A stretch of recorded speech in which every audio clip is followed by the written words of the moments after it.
നമസ്കാരം. ഞാനിവിടെ അവതരിപ്പിക്കാൻ പോകുന്നത് രതീഷ് മംഗലം മഠത്തിൻ്റെ വരാൻ എന്ന കവിതയാണ്. വരാൻ.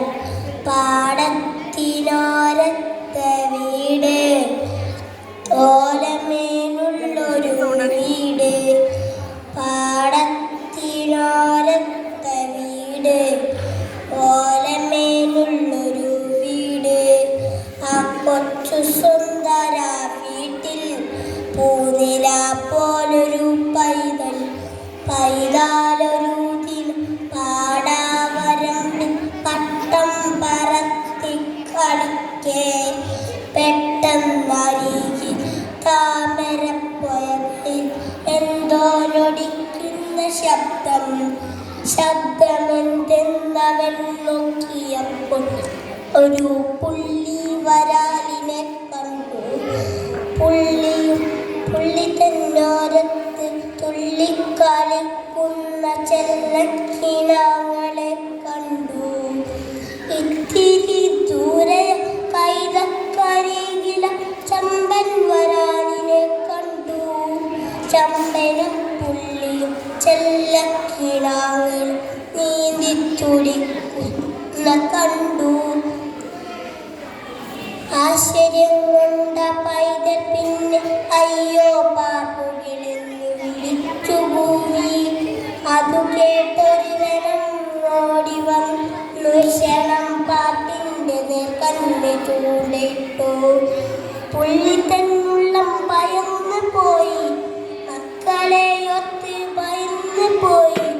പിന്നെയാ ചൂണ്ടയിൽ ചാടി വെട്ടി മക്കൾക്കു വേണ്ടി പിടഞ്ഞു വീണു. പിന്നെയാ ചൂണ്ടയിൽ ചാടി വെട്ടി മക്കൾക്കു വേണ്ടി പിടഞ്ഞു വീണു.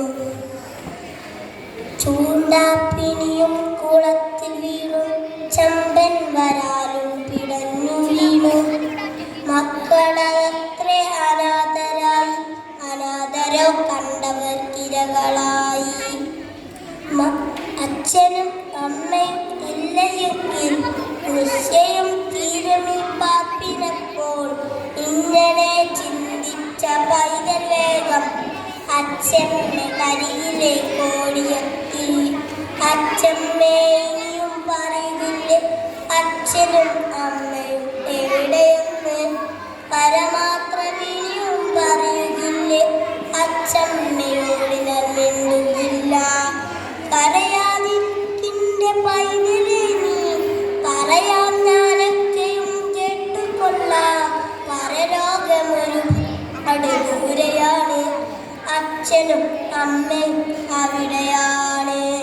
പരലോകം ഒരുപാട് ദൂരെയാണ്, അച്ഛനും അമ്മയും അവിടെയാണ്. ദൂരെയാണെങ്കിലും വന്നുകൂടെ, കണ്ണനെ കാണുവാൻ വന്നുകൂടെ. അച്ഛമ്മെ കൊന്നു വിളിച്ചുകൂടെ, അരിയിൽ വരുവാൻ പറഞ്ഞൂടെ. വിളിച്ച വിളിയങ്ങു കേൾക്കുമെങ്കിൽ വിളിക്കാതിരിക്കുമോ പൈതലേന. പരലോകം ദൂരെയാണ്, അച്ഛനും അമ്മയും അവിടെയാണ്. പരലോകം ഒരുപാട് ദൂരെയാണ്, അച്ഛനും അമ്മയും അവിടെയാണ്. ദൂരെയാണെങ്കിലും വരുമൊരിക്കൽ വെറുതെ ആ പൈതൽ കിനാവ് കണ്ടു.